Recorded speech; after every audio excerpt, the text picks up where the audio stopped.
wahalifu, mmoja upande wa kuume na mmoja upande wa kushoto.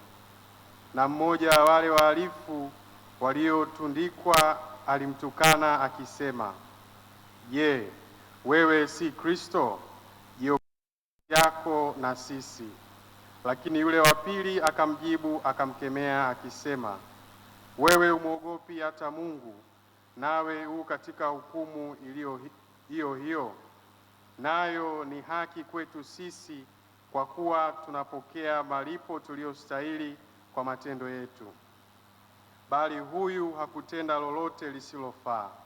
Kisha akasema, Yesu, nikumbuke utakapoingia katika ufalme wako.